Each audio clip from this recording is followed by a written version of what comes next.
గెలుద్దాం, రాజ్యాధికారాన్ని సంపాదిద్దాం, ఈ అవినీతి పరులందరినీ దేవుని కృపలో మార్చేద్దాం. ప్రార్థన ద్వారా దోపిడీలు దొంగతనాలు మార్చేద్దాం.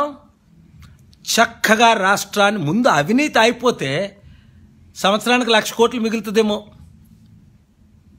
అర్థమైందా? ఏమైనా అర్థమవుతుంది? మీకు ఎలాగ అర్థమవుతుంది? కొంతమందికి పాపం 1000 రూపాయలు లేవు మీ జోబులో. నాకు అర్థమవుద్ది. ఎందుకంటే నేను 15 పైసలతో 1983లో మలమల ఆడాను. నాకు తెలుసు కదా, నా స్టోరీ మీకు తెలుసు కదా. అరటి పండు తినడానికి డబ్బులు లేక సంబల్పూర్లో లెఫ్ట్ ఫర్ డెడ్ బుక్లో చదివారు. మీరు అందరూ నా స్టోరీ ఆలకించారు. ఎందుకు నాకు ఇంత వేదన బాధ? నాకేం కావాలి? దేవుడు అన్నీ ఇచ్చాడు. ఎందుకు నేను 1,00,000 రూపాయలు ఆస్తి ఉంచుకోలేదు? నా పేరు, నా భార్య పేరు, నా పిల్లల పేరుని, ఎవరి పేరు? ఎందుకు? మీరే నా ఆస్తి. ఏరోప్లేన్లు దేవుడిచ్చాడు, చారిటీ పేరుని పెట్టేశాను. భూములు పుట్లన్నీ దేవుడిచ్చాడు, చారిటీ పేరుని. అందుకే కదా నేను ప్రెసిడెంట్ ఉన్న చారిటీలు మా అన్నయ్యని చంపాము అని ఒప్పుకున్న తన కొడుకు సల్మాన్ రాజు సెక్రటరీ, ట్రెజరర్ అట. వాళ్ళు పుట్టేలేదు. వాళ్ళకి నేనంటే ప్రేమ, నాకంటూ వాళ్ళ ప్రేమ. ఈ రాజకీయ నాయకులు మా మధ్య గొడవలు పెడుతున్నారు. అప్పుడేమో కాంగ్రెస్ పార్టీ పెట్టారు, ఇప్పుడేమో తెలుగుదేశం పెడుతున్నారు. 2 ఎంపీలు. వద్దు, నష్టపోకండి. అందరికీ వార్నింగ్ ఇస్తున్నా. దేవుని ఉగ్రతకు గురవ్వకండి. టచ్ నాట్ ది అనాయింటెడ్ అన్నారు. రాజశేఖర రెడ్డి గారు నన్ను చంపడానికి చూశారు, చంపుతున్నారని చెప్పాను, వదిలేశారు, మీడియాలో చెప్తారు. ఇప్పుడు చంద్రబాబు నాయుడు గారు మా ఫ్యామిలీ కుటుంబం ద్వారా నాకు ప్రాణహత్య ఉందన్నా, చంద్రబాబు నాయుడు గారు మా ఫ్యామిలీ వాళ్ళు కలిసి తెలుగుదేశం పార్టీ, చెప్తున్నాను, ఎంపీలు, చాలా డీటెయిల్స్ అని వీడియో చేశాను, కొంతమంది ఎమ్మెల్యేలు, మా రాణి ఎస్తేర్ రాణికి సాయం చేయడం ఏంటి? విశాఖపట్నంలో ఆర్డీఓ, చంద్రబాబు గారు ఆర్డీఓ వెంకటేశ్వర్లు చూశారు కదా. 2016లో 17లో ఆయన నా ప్రాపర్టీలు తీసుకొని ఆర్డర్లు వేసాడు. ఎవరని ఎత్తితే చంద్రబాబు నాయుడు గారు మనిషి అట, కమ్మ క్యాస్ట్ అట, వెంకటేశ్వర్లు అట. వాళ్ళ కొడుకుని అమెరికాలో కలిశాను, మాటలకు వచ్చాడు. బాబు ఎందుకు ఈ అన్యాయం చేస్తున్నారని అడిగాను. దేవుని కృపలో మేము కోర్టుకి వెళ్ళాం, హైకోర్టులో. మా అన్నయ్య భార్య పిల్లలకి అప్పుడు పుట్టలేదు. వాళ్ళ చారిటీ తెచ్చిందంతా నేను, మా అన్నయ్యకే రూపాయి లేదు. ఇంటర్మీడియట్ ఫెయిల్ అయ్యాయి. ఏదో ప్రైవేట్ మెడికల్ ప్రాక్టీషనర్ అని జాబ్ పెట్టుకున్నారు. అది సక్సెస్ అవ్వలేదు. దేవుని కృపలో కొంచెం సక్సెస్ అవుతున్నప్పుడు వచ్చేసాడు. దేవునిలో మంచిగా సక్సెస్ అయ్యాడు. మా అన్నయ్యకి నాకు ఎప్పుడు గొడవలు లేవు, దేవునికి తెలుసు. ఎప్పుడు మార్చి 21, 2009లో మా ఇంటిలో విశాఖపట్నం మా నాన్నగారు, అమ్మ, యేసుపాదం గారు, మా అక్క, నేను అందరం కూర్చొని మాట్లాడాం. అన్నీ సెటిల్ అయ్యాడు. రాజకీయంలో నువ్వు చనిపోతారా, లేదా నన్ను చంపేస్తారు, నిన్ను పెడతారని అందరంటూనే చెప్పాడు.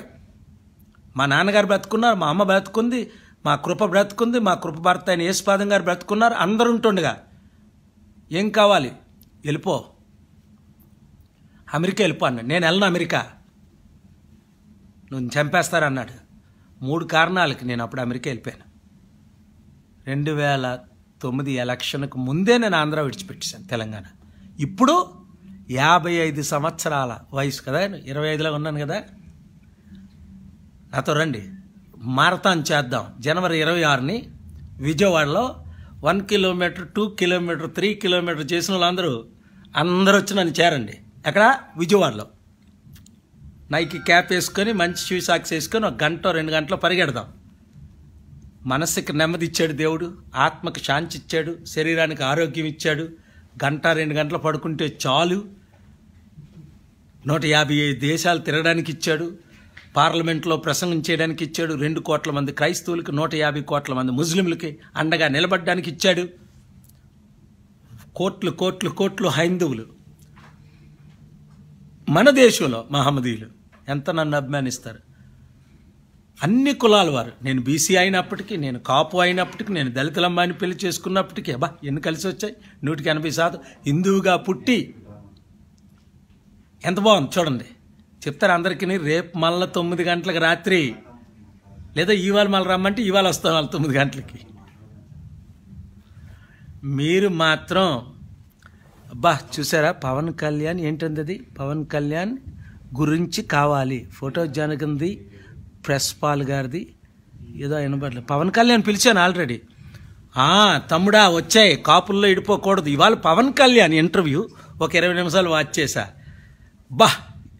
పాపం 99 టీవీలో, అది యూట్యూబ్లో వాచ్ చేశా 20 నిమిషాలు. ఇంకా వాచ్ చేయాలి, 1:20 మినిట్స్ ఉన్నట్టుంది. 3 విషయాలు గమనించా. నేను జగన్ పార్టీలో కలవను, నేను తెలుగుదేశం పార్టీలో కలవను. సభాష్ అన్నాను, తమ్ముడా సభాష్.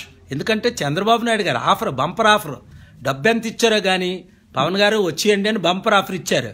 నాకు ముందు నుంచి తెలుసు పవన్ అమ్ముడు పోడు, నేను ఎలాగ అమ్ముడు పోనో పవన్ ఎలాగ అమ్ముడు పోడు. 2 సార్లు కలిశాను. మీరందరూ ప్రార్థన చేయండి, మళ్ళీ ఈ 2-3 రోజుల్లోనూ, ఈ 2-3 రోజులు మళ్ళీ మేమందరం కలాలి. ఆయన పిలిస్తే ఆయన ఇంటికి నేనే వెళ్తా, తప్పులేదు తమ్ముడి ఇంటికి వెళ్ళడానికి. 2008లో వాళ్ళ నాన్నగారు చనిపోయినప్పుడు పినకుండా వెళ్ళా ఆయన ఇంటికి. చిరంజీవి గారు ఉన్నారు, అల్లు అరవింద్ గారు ఉన్నారు, ప్రేయర్ చేయించుకొని 3-4 నిమిషాలు వెళ్ళిపోయారు. కానీ పవన్ మాత్రం అక్కడే కూర్చున్నాడు. అరగంట సేపు నాకు స్నాక్స్ ఇచ్చి, టీ ఇప్పించి, పాల్గారు మీరు ఎలా ప్రపంచంలో ఎదిగారు, ఆ మాటలు ఈ రోజుకి మర్చిపోలేను. అలాగే విశాఖపట్నం ఎయిర్పోర్ట్లో వెయిటింగ్ రూమ్లో కూర్చున్నప్పుడు ఆయన కూర్చున్న సీట్ నాకు ఇచ్చారు. నేను దేవుని సన్నిధిలో చెప్తున్నాను, ఆయన అంటే నాకు పూర్తి ఇష్టం. మరి ఇన్నిసార్లు నేను మాట్లాడుతున్నా, ఆయన ఎందుకు కాల్ చేయట్లేదు, ఎవరు ఆపుతున్నాడో. తమ్ముడు ఎవ్వరు మాటలు వినొద్దు, నా నెంబర్ నీకు తెలుసు, మీ ఇంటికి పిల్లి నేను వస్తా, లేదా మా ఇంటికి నువ్వురా, నేను మీ ఇంటికి వస్తారు, ఆల్రెడీ వచ్చాను. అదే లేదు, ముద్రగడ పద్మనాభం గారి ఇంటికి పిలిచారు నన్ను, నేను ముందు ఆయన పిలిచాను. ఈ సెక్యూరిటీ లేదు అయినా పర్వాలేదు.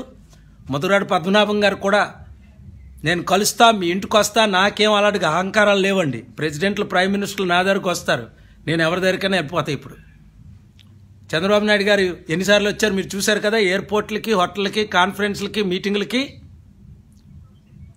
అర్థమైంది మీకు? అప్పుడు నిమిషం ఖాళీ లేకపోతే ఇలా చంద్రబాబు నాయుడు గౌరవం ఇచ్చారు. ఇప్పుడు చంద్రబాబు నాయుడు గారు ఎందుకు సార్ 4.5 సంవత్సరాలు నన్ను కాల్ చేయలేదు, ఏప్రిల్ 5, 2014 నుంచి ఇప్పుడు వరకు ఎందుకు సార్ నాకు సెక్యూరిటీ ఇవ్వటం లేదు మీరు? ఎందుకంటే మా అమ్మ నాన్న ఏడుస్తున్నారు, మీరేదో చేయిస్తారని, మీరు అలాంటి పనులు చేయరని అనుకుంటున్నా. మరి ఎవరు ఏం చేయించినా మీరు చేయించినట్టే కదా, మీరు సెక్యూరిటీ ఇవ్వకపోతే ఎందుకు మీకు ఆ చెడ్డ పేరు? నాకేమైనా అయితే, నాకైతే దేవుడే సెక్యూరిటీ. కానీ ఎందుకు ఇవ్వాలి? చట్ట ప్రకారం హోమ్ మినిస్టర్ రాజ్నాథ్ సింగ్ గారు చెప్పారు. 2 టైమ్స్ నేను ఆయన కలిసినప్పుడు, నన్ను ఆయన హోస్ట్ చేసినప్పుడు, ఇప్పుడు ఆయన home minister, deputy home minister Kiran Rijiju ఇప్పుడు నాతో సిరి వెళ్ళారు, నాతో లిబియా వెళ్ళారు, నాతో అమెరికా వెళ్ళారు నా ఏరోప్లేన్లో. కనుక మీరు నేను స్నేహితులే. రాజకీయంగా మీ పార్టీ మీది, మా పార్టీ మాది. అందుకే చంద్రబాబు నాయుడు గారిని డిబేట్ ఎందుకు రమ్మంటున్నానంటే, ఇంతవరకు 25 సంవత్సరాలు ఆయన బ్లెస్సింగ్ ఇచ్చాను, ప్రేమించాను, సపోర్ట్ చేశాను అన్ని విధాలుగా. బాబు గారికి ఇచ్చిన ప్రిఫరెన్స్ ఏ ముఖ్యమంత్రి, ప్రధానమంత్రికి నేను ఇవ్వలే నా లైఫ్లో. అందుకనే ఆ జనార్దన్ గారు, ఆ పెద్దిరెడ్డి గారు, పాపం పెద్దలందరూ, ఆ యనమల రామకృష్ణ గారు ఎంత ప్రయత్నించారు కానీ ఆయన ఎవరి మాట వినరు. దేవుని ప్రార్థిస్తున్నా ఆయన దేవుడి మాట వినాలని. అలాగే రాజశేఖర రెడ్డి గారు కూడా 2007 నుంచి 2009 వరకు ఎవరి మాట వినలా. ఫరోలా హృదయం కఠినమైపోయింది. మీరు అందరూ ప్రేయర్ చేయండి. నా కోరిక ఏంటంటే చంద్రబాబు నాయుడు గారు మళ్ళీ గెలకూడదు. ఎందుకు గెలకూడదు? మరలా ఆయన బీజేపీ సపోర్ట్ చేస్తారు. జగన్ మళ్ళీ గెలకూడదు.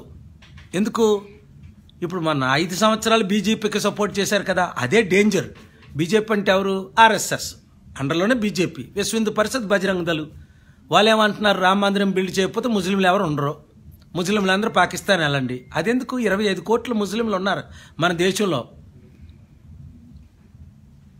13 కోట్ల క్రైస్తవులు ఉన్నారు. ఎక్కడ పోతారు? 99% హిందువులు, శాంతిపరులు. ఎక్కడ పోతారు? మన అందరం కుటుంబాల్లాగా ఎంత చక్కగా కలిసి ఉన్నాం. మనం ఎందుకు ఇడిపోవడం? మన దేశాన్ని నెంబర్ 1 చేసి చూపిస్తా ప్రపంచానికి. అమెరికా అంటే మనం తెలివితేటలు తక్కువ? అమెరికా వెళ్ళి 30 సంవత్సరాలు ఏ ప్రెసిడెంట్ ఇంటికి వెళ్ళా. ఒక్కసారి జిమ్మీ కార్టర్ గారు ముసలాయనకు ఒంట్లో బాగోపోతే ఆయన ఇంటికి వెళ్ళా. ఈరోజు ఉన్న ట్రంప్ ఏంటి, దానికి ముందు ఒబామా ఏంటి, దానికి ముందున్న బుష్ ఏంటి, దానికి ముందున్న క్లింటన్ ఏంటి. లెటర్లు చదవండి, బుష్ గారు క్లింటన్ గారు లెటర్లు చదవండి. నా బుక్లో మా ఐటీ వాళ్ళు పోస్ట్ చేయండి. ఒక్క లెటర్ అయినా కనీసం ఒక్కొక్క ప్రెసిడెంట్ లెటర్ పోస్ట్ చేయండి. ఒక బిల్ క్లింటన్ లెటరు, రాజేష్ అని ప్రశాంత్కి చెప్తా. ఒక్క జార్జ్ బుష్ లెటర్ 2-3 మన దగ్గరకు వచ్చారు. అది దేవుని కృప.